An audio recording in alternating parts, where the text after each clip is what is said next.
उधर सूत्रों ने यह भी दावा किया है कि भारत में घुसने से पहले सीमा हैदर ने नेपाल से भारत में आने वाले 8 रास्तों की जानकारी जुटाई ताकि ये पता लगाया जा सके बॉर्डर पर कहां-कहां ज्यादा चेकिंग होती है और जिन रास्तों पर कम चेकिंग होती है वहां से भारत में दाखिल हुआ जा सके।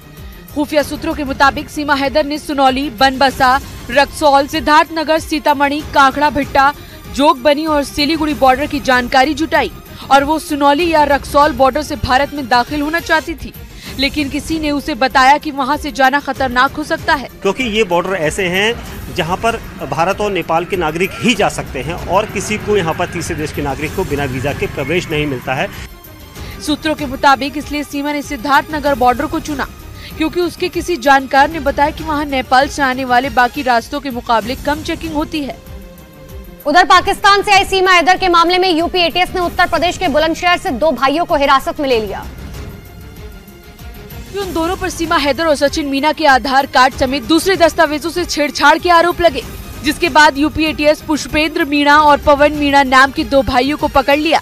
जानकारी के मुताबिक ये दोनों भाई बुलंदशहर के अहमदगढ़ में जन सेवा केंद्र चलाते हैं। सूत्रों के मुताबिक अहमदगढ़ थाना क्षेत्र के कस्बे सचिन मीणा की रिश्तेदारी है और वहाँ उसका ननिहाल है। ये जानकारी भी सामने आई कि सीमा हैदर के नोएडा पहुँचने के बाद शादी करने के लिए दोनों बुलंदशहर पहुँचे थे, इसीलिए यूपी एटीएस ने उनके दस्तावेजों से छेड़छाड़ करने के आरोप में पकड़े गए दोनों भाइयों से पूछताछ शुरू कर दी। इधर राजस्थान के अलवर जिले से सीमा हैदर जैसा ही एक मामला सामने आया। खबर है कि वहां भिवाड़ी इलाके की रहने वाली एक महिला अपने प्रेमी से मिलने के लिए पाकिस्तान चली गई और उस महिला के पाकिस्तान जाने की सूचना उसके पति को न्यूज के जरिए मिली। बताया गया कि अंजू नाम की वो महिला अपने पति से जयपुर जाने की बात कहकर पाकिस्तान के खैबर पख्तूनख्वा प्रांत में पहुंच गई। मेरी बात हुई थी कि जयपुर जा रही हूं, ठीक है। उसके बाद मेरा फोन नहीं लग रहा, अभी मेरे को बाद में बताइए कि लाहौर। पाकिस्तान की मीडिया के मुताबिक 2 बच्चों की मां अंजू की पख्तूनख्वा के रहने वाले नसरुल्लाह से फेसबुक पर दोस्ती हुई और फिर उससे प्यार हो गया, जिससे मिलने के लिए वो पाकिस्तान चली गई। पाकिस्तान की मीडिया के मुताबिक वहां की सुरक्षा एजेंसियों से शक के आधार पर अंजू को हिरासत में ले लिया और उससे पूछताछ कर रही है। उधर चीन के लियोन्यू प्रांत में भारी बारिश की वजह से आई बाढ़ ने हाहाकार मचा दिया, जिसकी वजह से वहां के कई शहर पानी में डूब गए और वहां के हालात बेकाबू हो गए।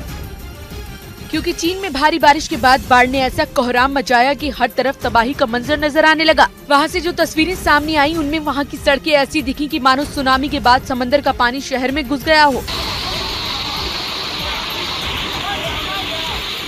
वहां ऐसा कोई कोना नजर नहीं आया जिसे सैलाब ने बख्शा हो। जगह जगह 5000 से ज्यादा लोग बाढ़ में फंस गए, जिन्हें वहां की रेस्क्यू टीम ने सुरक्षित जगह पर पहुंचाया। सड़कें हुई समंदर, हर जगह पानी ने अपनी हदों को जमकर उत्पात मचाया।